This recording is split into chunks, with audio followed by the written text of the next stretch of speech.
विघ्नहर्ता श्री गणेश, श्री गणेश, श्री गणेश। मोरिया, आज हमारे साथ गिल्ली डंडा नहीं खेलोगे? नहीं नहीं मित्रों, मुझे देर हो रही है, मोरेश्वर मंदिर जाना है। कल ही तो गए थे, प्रतिदिन जाओगे क्या? हाँ, प्रतिदिन जाएगा ये। गणपति बप्पा जो है उधर दर्शन देने के लिए। मोरिया, उसके लिए मंदिर जाने की क्या आवश्यकता? वो तो यहीं आ जाएंगे तुम्हारे लिए। आ जाएंगे नहीं, आ गए गणपति बप्पा का महा चमत्कार। वो देखो।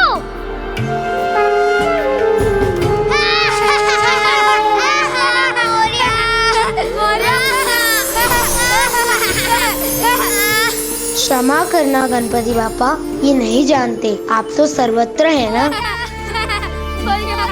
और इस प्रकार मुझ पर अटूट विश्वास रखकर मोरिया प्रतिदिन मीलों चलकर मेरे मोरेश्वर मंदिर पहुंचता था। सबके उपहास को सहकर ऐसा वो वर्षों तक करता रहा।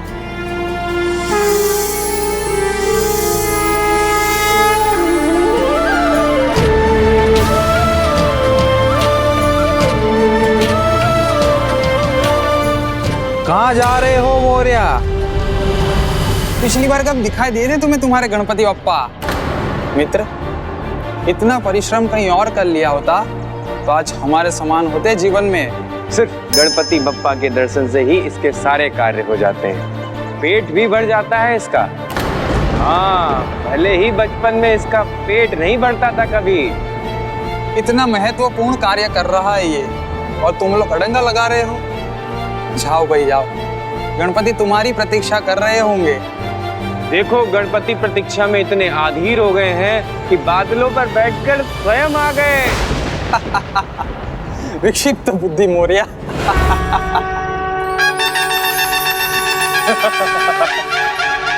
उसको विक्षिप्त बुद्धि का मानकर सभी उसको चिढ़ाते थे, किंतु मोरिया ने अपने ऊपर इसका कोई प्रभाव नहीं होने दिया, ना ही मुझ पर अपने विश्वास को टूटने दिया।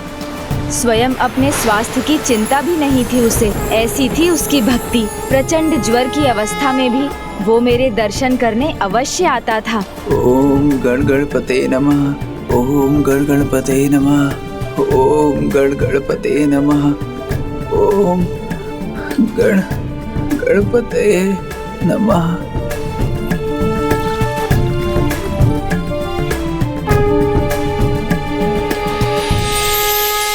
गणपति बप्पा।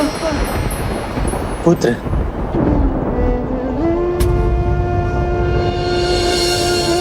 मुझे मंदिर जाना होगा, देर हो गई आई, आपने मुझे उठाया नहीं। गणपति बप्पा भूखे होंगे।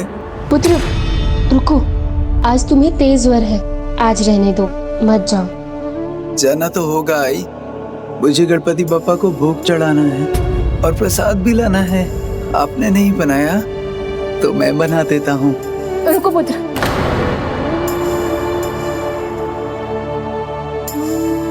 पुत्र प्रसाद तो मैं ले आई हूँ, किंतु ऐसी अवस्था में तुम्हारा जाना उचित नहीं है। अवस्था कुछ भी हो आई, बप्पा की कृपा सदा मुझ पर बनी रहती है। मुझे कुछ नहीं होगा, आप मुझे आज्ञा दीजिए। पुत्र, पुत्र तुम्हें विलंब हुआ है, तुम्हारे जाने तक मंदिर के पट बंद हो जाएंगे। बाबा, आप ही तो कहते हैं भक्तों के लिए भगवान के पट कभी बंद नहीं होते।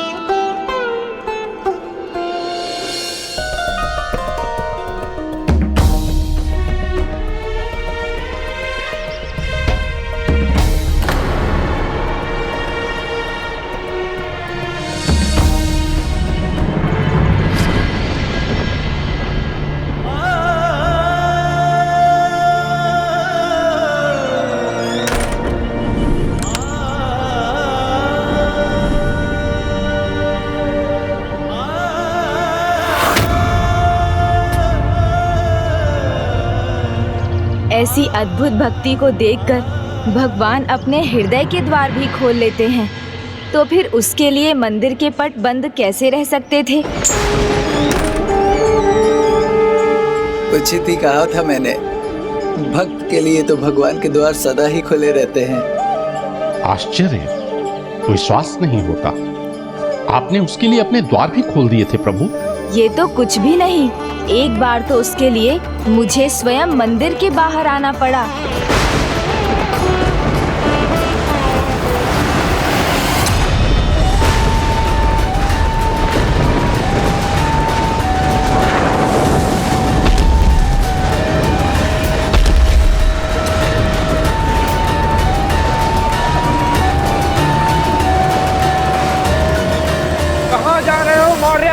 मूर्खता मत करो, लौट जाओ। ऐसे तूफान में तो मंदिर भी नहीं खुले होंगे। चिंता मत करो मित्र, भक्त के लिए भगवान के पट सदा खुले रहते हैं। मूर्ख बनने की ठानी नहीं है क्या? ये कोई साधारण तूफान नहीं है, और अब तो मंदिर का मार्ग भी बंद हो गया होगा। अच्छा, हमारा कहा मत मानो, जाओ, अन्यथा तुम्हारे गणपति बप्पा को स्वयं यहाँ आना पड़ जाएगा। हाँ हाँ, आवश्यकता हुई तो बप्पा स्वयं ही आ जाएंगे।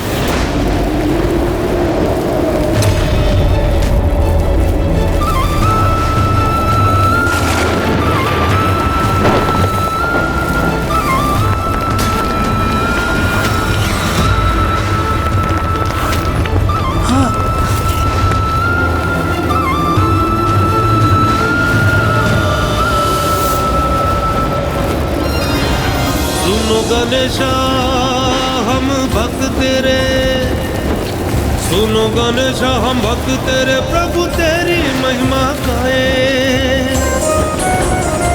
प्रभु तेरी महिमा गाए, बप्पा तेरा ही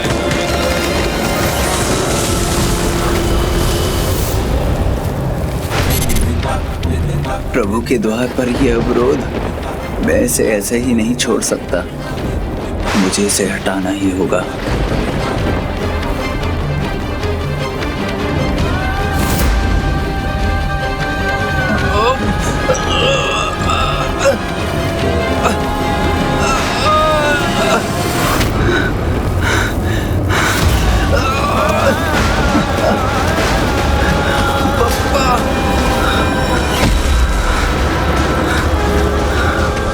भक्त कष्ट में हो तो भगवान से भी नहीं देखा जाता। वो अपने भक्त के सामने आकर उसका कष्ट हरते हैं। भक्त इतने कष्ट सहकर भगवान के पास पहुँचे तो भगवान भी उसे दर्शन देने के लिए उतने ही तत्पर हो जाते हैं।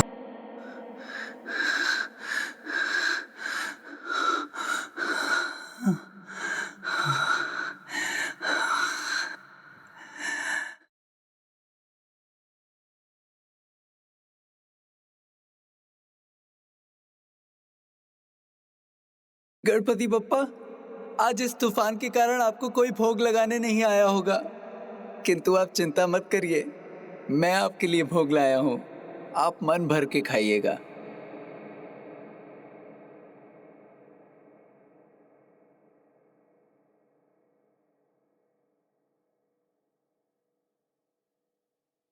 भक्ति से शक्ति है, शक्ति से संसार और ईश्वर से संसार है। भक्ति की शक्ति भक्त को वो पद दिलाती है जिसकी तुलना किसी से नहीं की जा सकती।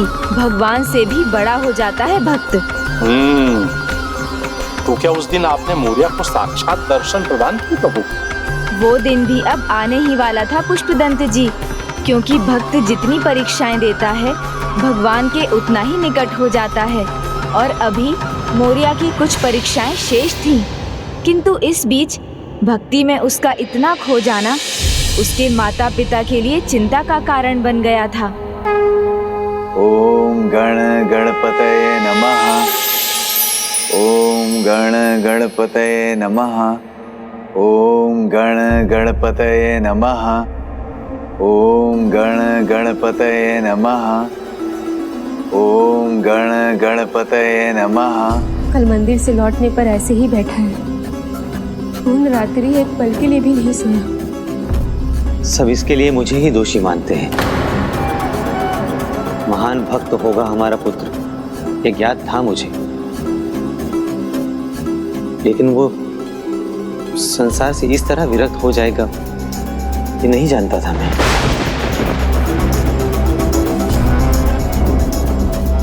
अब तो इसका विवाह ही एकमात्र साधन है। तभी वो समझेगा। भक्ति अपने स्थान पर है, किंतु जीवन के अन्य दायित्व अपने स्थान पर। किंतु ये सदा ही गणपति पापा के भक्ति में लीन रहता है। ये विवाह के लिए कहाँ तैयार होगा? हमें प्रयास तो करना चाहिए ना।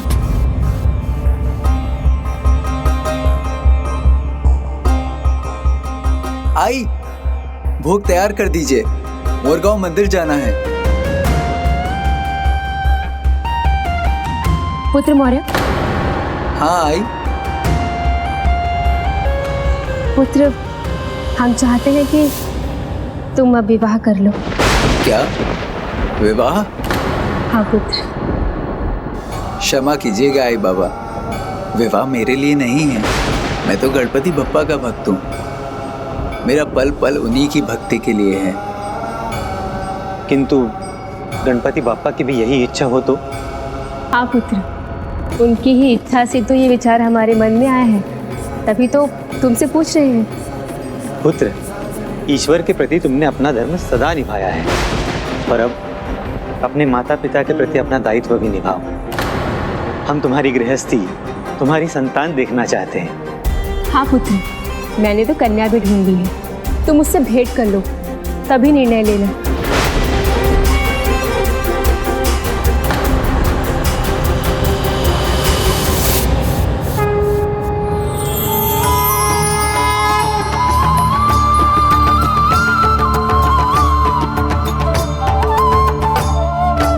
उचित है आई, मैं उससे भेंट करूंगा। किंतु हाँ, मैं तभी बोलूंगा जब गणपति बप्पा आज के समान मुझे उसकी स्वीकृति देंगे। मुझे विलंब हो रहा है, मैं मंदिर जा रहा हूँ।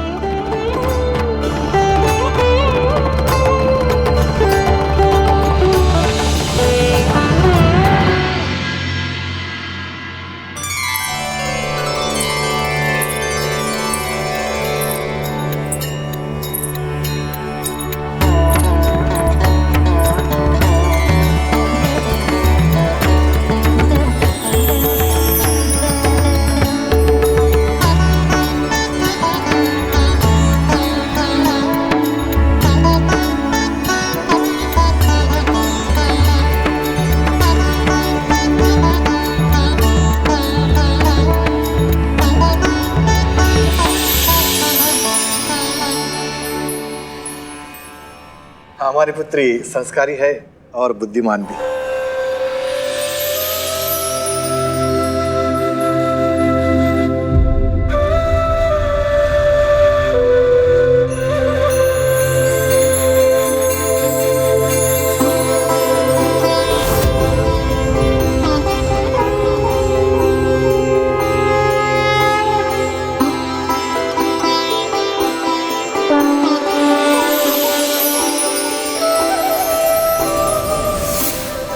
कैसा अपार तेज है इनमें।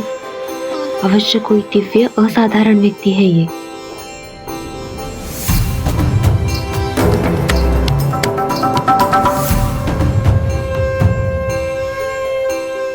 प्रभु गणपति ने अपनी स्वीकृति दे दी है आई।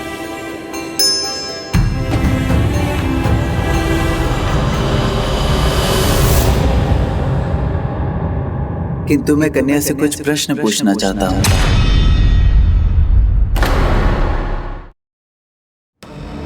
अवश्य पुत्री, आ जाना।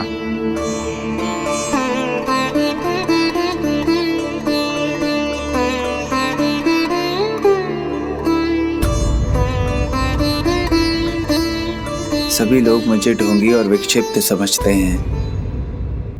गणपति भक्ति के सिवाय तो मुझे कुछ नहीं सूझता।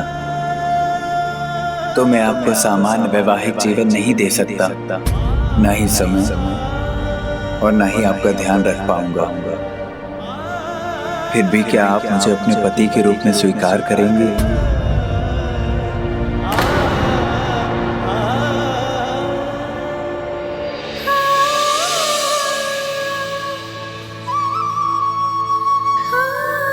प्रभु के ऐसे महान भक्त, ऐसे पवित्र हृदय वाले अवश्य अच्छे पति भी बनेंगे। मुझे आपसे विवाह करने में कोई आपत्ति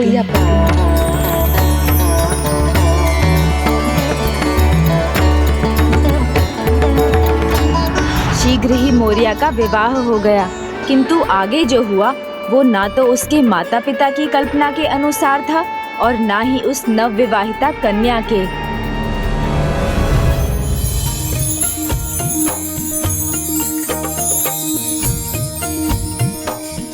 गणपति बप्पा की प्रतिमा देखी आपके घर पे, और गणेश पुराण भी, तो वो तो आपने अवश्य ही पढ़ा होगा ना।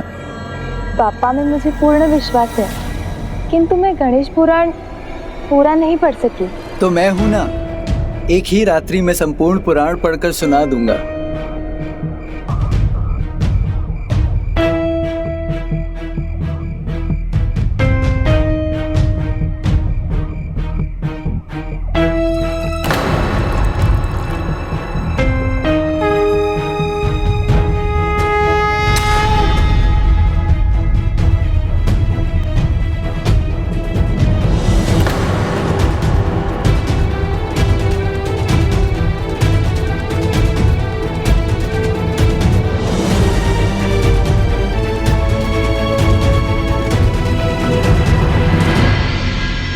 श्री गणेश पुराण।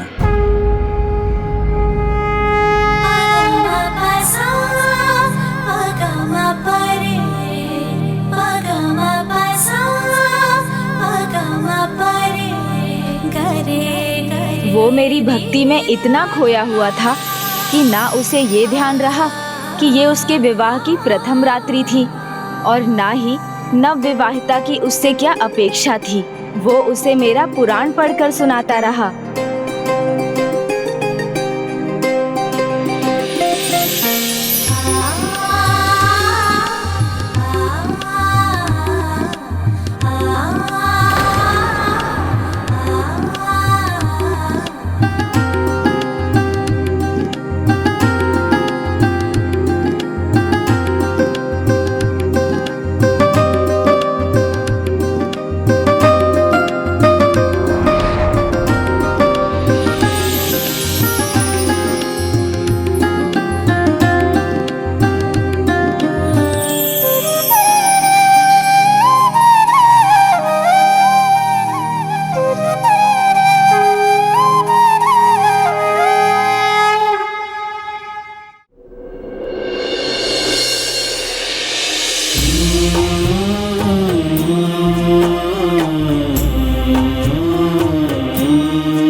माँ जी, वो स्वामी कहाँ गए?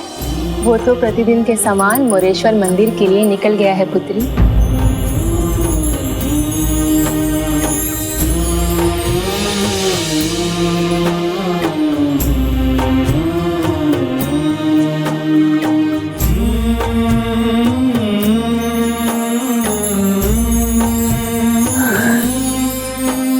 अंततः स्वामी आ गए। पुष्प का कचरा लाए हैं मेरे लिए।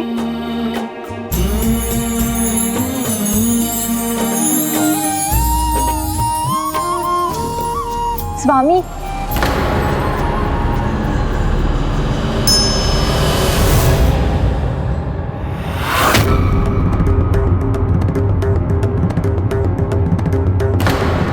मेरी ओर तो स्वामी ने देखा तक नहीं।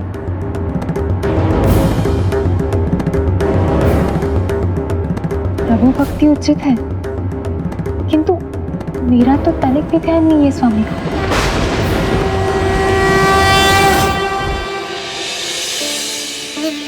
स्वामी, ये लीजिए ना गरम गुड़ पोली, मैंने बनाई है, और मैं ये आपको अपने हाथों से खिलाना चाहती हूँ। मुझे खिलाने का कोई लाभ नहीं, बप्पा को खिलाओ, पुण्य मिलेगा। उन्हीं के लिए पकवान बनाओ। लाओ लाओ।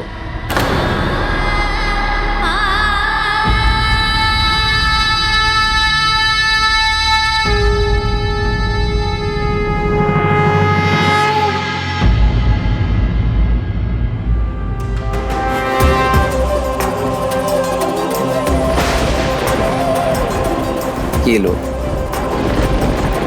मैंने ये भोग गणपति बप्पा को चढ़ा दिया है। अभी प्रसाद सब में बांट दो।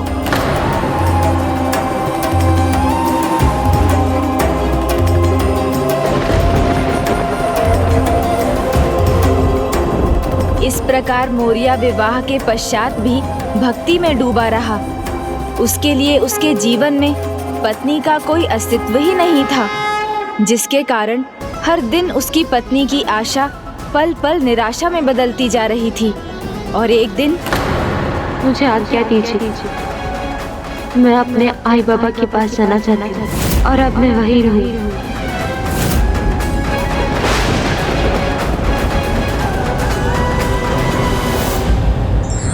गृहस्थी के बिना नहीं चलता है संसार और भक्ति के बिना ना हो भव सागर पार। इसलिए दोनों व्यक्ति के लिए महत्वपूर्ण हैं।